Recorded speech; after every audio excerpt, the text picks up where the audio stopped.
Hi, this is Military Model Paul with a new kit build. It's not the next one we're going to build. That'll be another buddy build with Greg Riley, but the next one after that will be a personal build in some ways for the wife as well, because basically her dad, my father-in-law, basically actually crewed this craft. Now I'm going to show you the box now and you'll see what I'm going to say. And this is it. Now he crewed one of those, and the only reason we actually found out was basically a little bit when he got really ill before he went into hospital for the last time. He knew that I was interested in Ww2, and he decided that I suppose he decided to tell us something about it. He'd never spoke about it at any time ever since the time of beginning I knew him, so this was quite a surprise.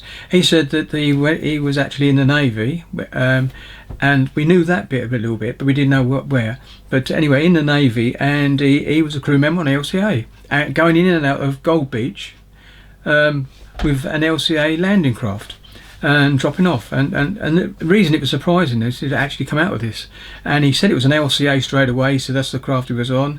And basically, he said things that sit down. You're going into the beach with 2 or 3 other, well, there were loads of landing craft going into Gold Beach, and he said you'd be looking over to the port side or starboard side. He said 1 minute you see a landing craft there, and next minute there'd be an explosion, a splash of water up in the sky, and it had disappeared.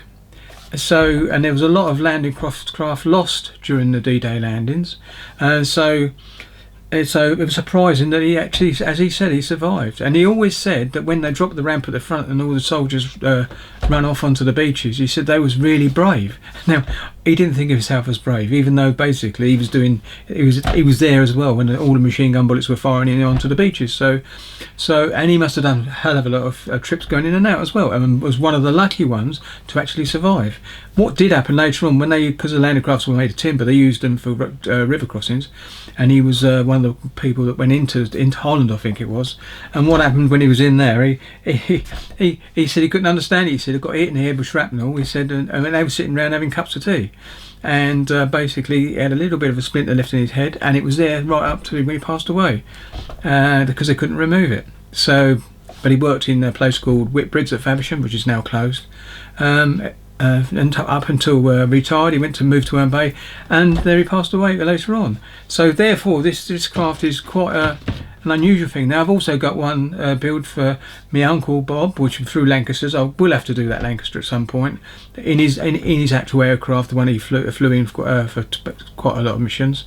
And also then my granddad, and I've got a quad tractor and a 25 pounder, because he was in the artillery from right at the beginning in Africa right through to the end in the war in Germany. Started off doing the artillery, and then he ended up being a quartermaster in the sending up the supplies and that. So they both, all 3 people in my family I know that have took part in World War II.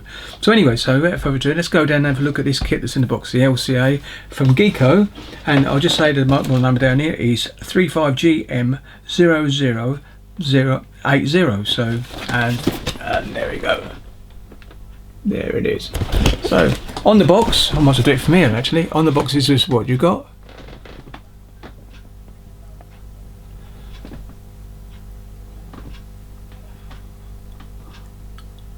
There you go. And on the side, this side, you've got just a little bit of splurb about what's in the box. Trying to see over the top, and decals, and the old barcodes if you want to actually find information, and that's it really on there. So without further ado, let's pop down to the bench and have a see what we've got in the box. I haven't opened anything in the packet, so I have looked in the box obviously, and here we go. See you in a couple of seconds. Right, just short one now, just explaining what's in the box. Here we go, and you've seen all around the box. It's quite a hefty box really, quite a large size, and here we go. Now what you get in these boxes, I like Gecko boxes because you actually get a solid stout box underneath. And there we go, so they come up, and I have you see the instructions on top, they're normally on the bottom, and we'll go through those in a minute, and then we'll go through this. So you can see that's the size. It is quite a size, and it's 1/35, so it fits in with all your tanks and everything. And underneath the hole, and all the bits and pieces. You can see they're all in paddy packets, so that's okay. So what I'm going to do is fold that up briefly, and we'll have a look at the actual book first. Now what I'm going to have to do now is close off and get down to the bench, because I don't think you're going to see a great deal from this angle. So I'll close off and we come from the top down hopefully. Well, here we are at the bench, and I'm sitting a bit further away because I've got the tripod in front of me with it hanging over the desk. And as you can see, you've got a nice bit of history there to read if you want, and if you want you can actually freeze the frame and read that on a big screen. I think you'll be able to read it, and if you've got an iPad you can actually zoom in on it anyway. So there you can see. Passing over here, basically you've got the usual bits about safety and about knife tools and tools required, and cyanate glue for the old PE and normal modelling cement, tweezer, stroke, modelling knife, and pin vise. Ta-da! Anyway, so that's that. And here we got basically the kit parts that you can actually see. Now, may or may not replace this with real rope, because it might be a good idea, because that's what it was on the side on the boat as well. So, or the landing craft, I should say. So you've got decals here. Now I can't say the number of the craft my father-in-law was on, because he never told me, and I don't think he'd have remembered anyway. Because let's face it, it was wartime, and all they knew they got craft, and whether they transfer with different crafts, because if they're actually crew, I don't suppose it matters which one they go on, because basically if this one comes, it gets damaged, they go on to another one. So I'll just do the number generically, and pick the one that I like from that goes into Gold Beach, which there is some, if you can see when you get to the end. So these are sprue parts. We've got the main hull, obviously this is the internal works, there's a part of the internals as well. This was basically made out of a lot of wood actually in this particular case. And over this side, and then we start. And as you can see, the first bit is, this is the ramp area. You've got a choice of open or closed. I'm going to have mine closed, and if there's a way to have it opening and closing it would, but I don't think there is, unless you put hinges on there, and you might be able to, I don't know, until we get to the build structure we don't know. So anyway, but I don't mind, because even if it's closed out it still looks like a lovely looking craft. And there you go, all the front ramp door bits and pieces. Type A, and then B and C. Now, there's basically whether you have it all closed over or open up, so you can see everything. Now obviously I think it'd be better if you could see the actual, these plates actually cover up the place where the crew, the actual the master is, I suppose, the commander of the vessel, because I think there was 3 crew members. I think there was 3 or 2, I'll have to find out, but he never did say, but he said he used the old pole, the push-off pole as well, so he obviously was a main crew member. And there was a machine gun at the front if necessary as well. But I would have thought the machine gun at the front would have been a bit dodgy when a beach landed, because there's a chance you'd be hitting your own people running up the beaches. So I'm presuming they wasn't using it if it was absolutely necessary. There you go, let's put that number 3. Pretty straightforward so far. And come over this side, and there you go again. Again, this is the top doors I was talking about. You can have option A or B closed up, I suppose. There's different. Oh, it's option A, closed and open positions. Then you've got B over here. I'm going to have to find out a bit more. I think that A and B is the type of vessel it is. Sometimes, basically, here we go. Let's come over this side. Sorry about that. So here you go again. Some more bits and pieces. Type B. This mast is not on all of them, evidently. So we have to find out which one it is. If mine's got on it, wonderful, because it gives a bit of extra more there. Straightforward, you can see so far.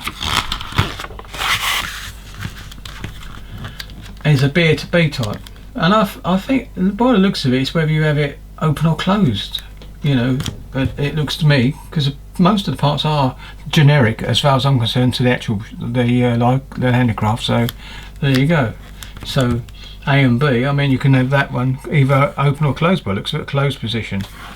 Would be nice to have it open, but there's nothing inside, I don't think. So you never know, might be a way of having these opening and closing, even though there's nothing in there. Even if you put a generic engine in there somewhere, I'll find a photograph and just put something generically in there. Could do, but that's an option. You won't see it though much, not through those 2 hatches. Over to the next one. Not too bad there either. And these are the actual Bren gun. I think it's a Bren gun. There it is, a Bren gun. All the bits and pieces. As you can see, it would be in place perhaps. So you've got a choice of it being that being open, so you can have it in or closed off. I've got a funny feeling the Bren would be available, but most probably not in position. Who knows? and these are the ports at the side, and these are actually buoys as towed up with the ship or the harbour, because they would be in harbour in Portsmouth or Plymouth or Weymouth or even Portsmouth. I think I might have said that one. Anyway, so they can be docked up against another ship or another landing craft, having them all tied together. Over on this side, now we get into a bit more of the internal workings, and you can see the 3 rows of benches that you sit in now. Put in, it's straightforward. I think I can paint all this bit all before you put it in, which would be a good idea.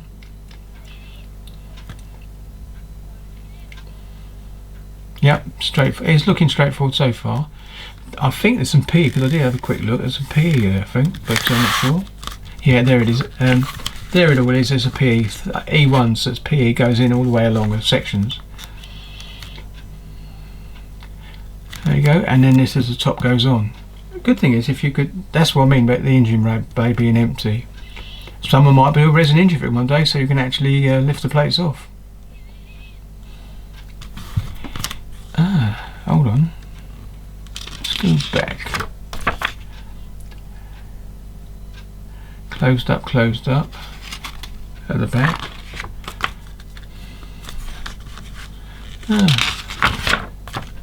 Sorry, I'm looking here because we've got a circular hatch that goes there on the back, so there is some difference.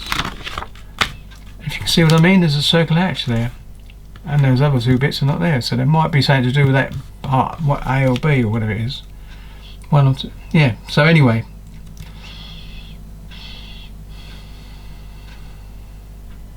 yep, and there's the actual anchor rope that goes on the back there. A little pulley. That would be nice to have some, clear the drum up and have some actual real rope on here. That would look really good going to the anchor. Get some to scale, should be easy enough. And there you go. Sorry, there you go. I keep forgetting to look over the screen. There's quite a bit going on there, but look, there's that circle hatch again. So weird, because you've got the square hatches you saw earlier on, so one must be with this on and one without it. I'm going to have a look at the kit parts when we see it. We'll see what it goes on. There you go, and then 14. Instead of the ramp, they've got a choice with the ramp down or open. It's a shame that you couldn't have the ramp movable so it could come up and down with rope. Of course, it'd be quite a feat to do. Oh, it's got a spring there. Oh well, interesting. Like I said, until you start actually building the kit, the instructions can be a bit daunting sometimes, but this isn't daunting. It's pretty straightforward. Everything's really clearly marked all the way through so far, and there's the door going together as well. And then this is a bit I was talking about, cutting all these bits off and having real rope going in, because you've got these loops here, so that'd be ideal for it. So that would look better with a bit of real rope as well. And then again, like I said, there's no hatches, there's just these single ones. So that single one, never mind. We'll soon get back when we go back through the instructions when we're building. Life rafts, that's a good touch. Oh, and here's the rope. They've got a bit of rope coming over here, string, but it's not on there. So that's what I'm going to do. I'm going to I've got a string, so I'll get the same string for the same size and then wrap it around there, so it'll actually look a far better job. And it'll hang down properly as well, and the old anchor sits there. And you've got the propellers going on. Got a choice.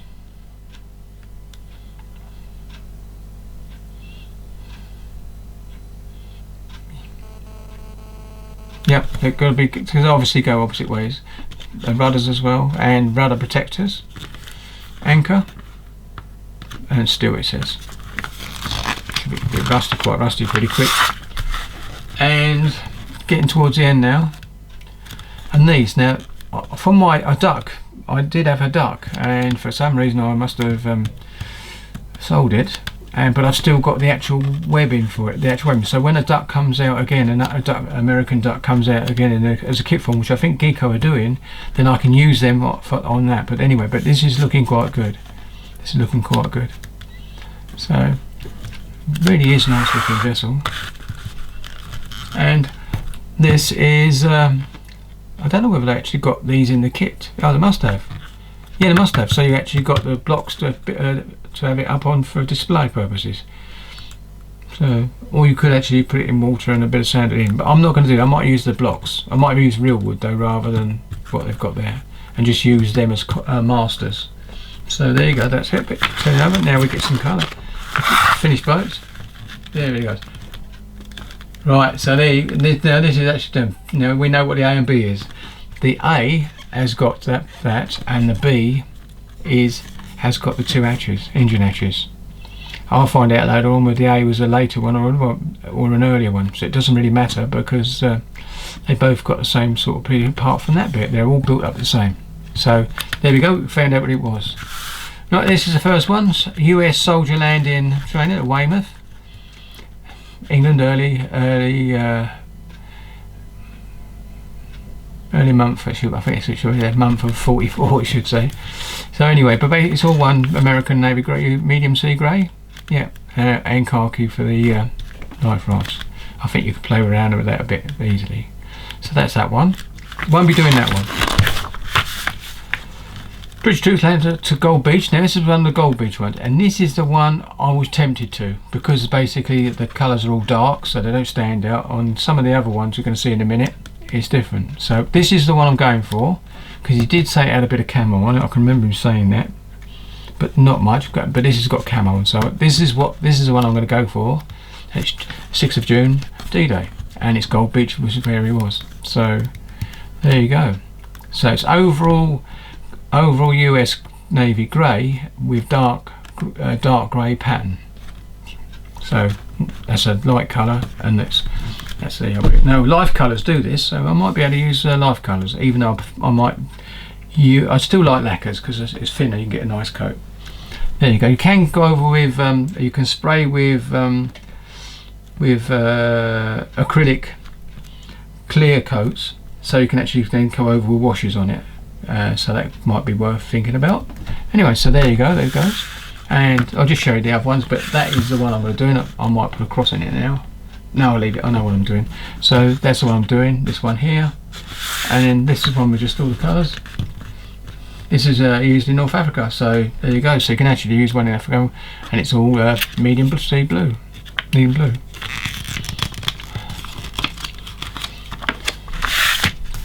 British troops again, Gold Beach, another one.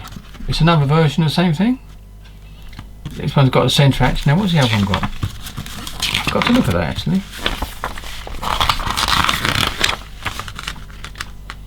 Centre hatch. So centre hatch for me then. There you go. So that's that one. Then we run over to this one, which is really nice for the colours, and it's one with the new hatches. So that would be good. It'd be 1174. British troops, Gold Beach again. See, I could choose any of those, but the red stands out blowing you when you're going in with a sea. I don't suppose you see much of it. So I'll still stick with the other one because it's what I call low visibility. But you can see that cross now. That's the antenna. Now, I don't know whether the one I selected has got the antenna.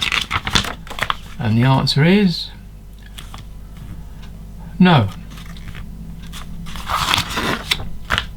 No, so I haven't got to do that. So that's the one I'm going to go with. Right, and then over the last bit is just gives you a bit of blurb about the beaches. You can have a bit of a beach landing. You could, if they had, I think they do some soldiers for this. I think someone does anyway. So anyway, so there's a bit more that you can see. Welcome to Europe. Yep, so that's it. Right, so here we go. So switch off a little bit while I right, we're back. Sorry about the buffering. This is to show the hole. And there it is. As you can see, it's quite big, and I think, good. There you go, I've got my trusty 1 metre measure. Oh, that's quite an handy thing to have. And it's about, I'll go from the widest parts.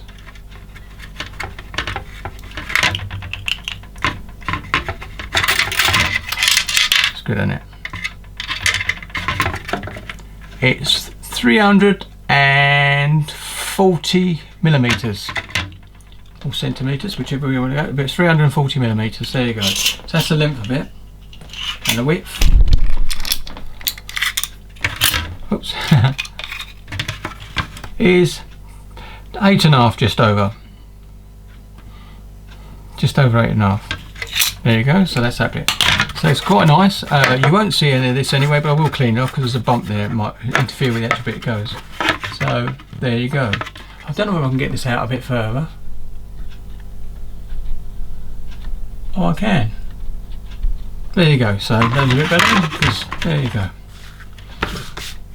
I'll put that over there then, and now we'll start looking at some screws.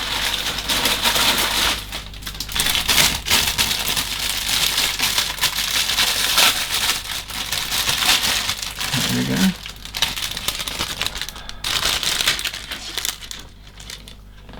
Here's one. And I think you can see how good the colours is. I mean, it's good. Ah, that's underneath showing through, I think. But there you go.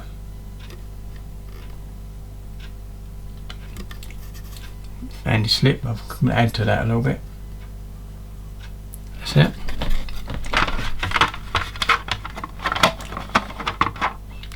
Don't look too bad. And here's one. This is one of the internal bits. This is Sprue B.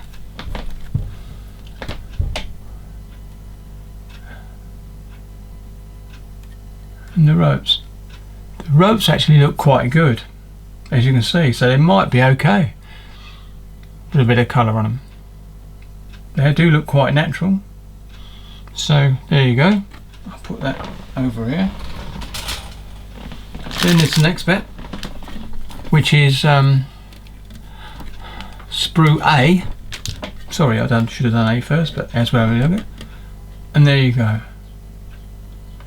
Quite a nice wood effect on this one, and it would have been effect. I can't see him spraying it in the side there at all. It would.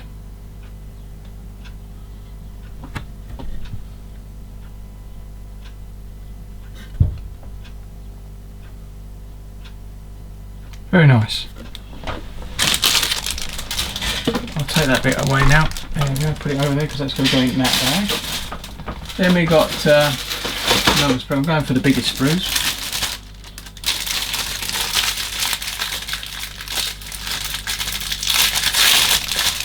Sorry about the delay. I could have had them all open, I suppose, but just as easy to do this. There we go. And this is Sprue. Oops, it's on the other side. Sprue C.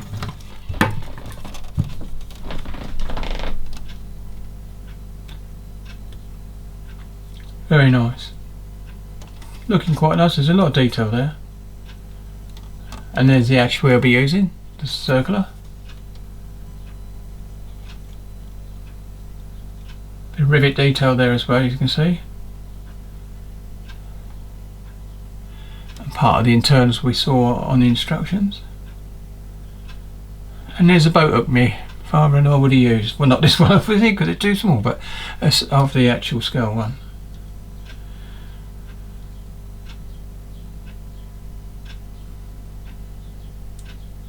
Very nice.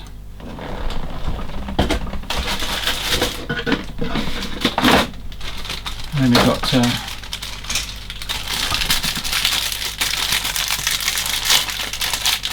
four of these, so I'll just show one.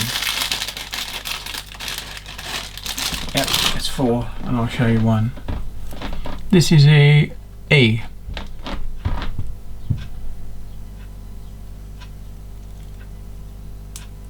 See a bit of a wood effect on it. Oh, that's not PE, look, it's plastic, so that's quite good, it's just plastic. But yeah. Tie downs for the boat when she's up against another one or in a harbour. I bet they used it in harbour or on rivers. I think I've seen photographs of these actually on rivers, coming away from the places where they were built. So there you go, so there's four of those. Put that back in the old bag. Whoops. That one. Got another one here. Oh, it's polybacket, this one. There's three of these sprues. Three sprues in here, I don't know they're all the same. And yes, they are, they're the same. And these are the G sprue, as you can see up there. Oh, these, you know what these are? These are actually the wooden timbers below. Like I said, I might replace anyway, so I'm using this as a pattern. So there's 3 of those. I didn't expect them. I just didn't expect them.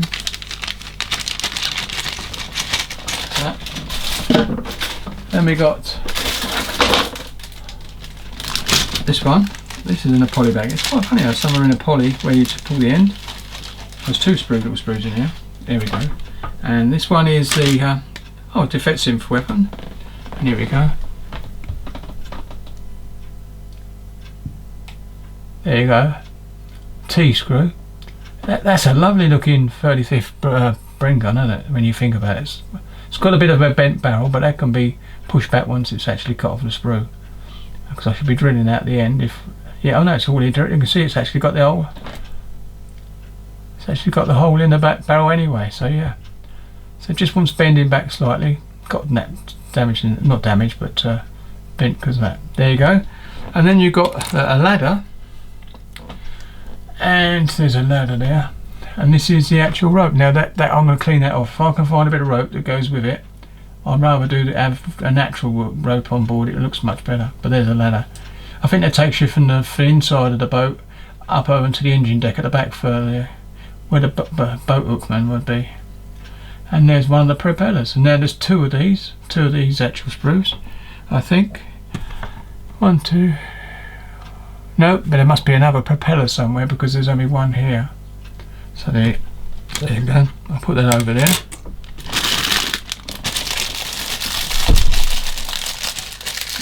The last bag now.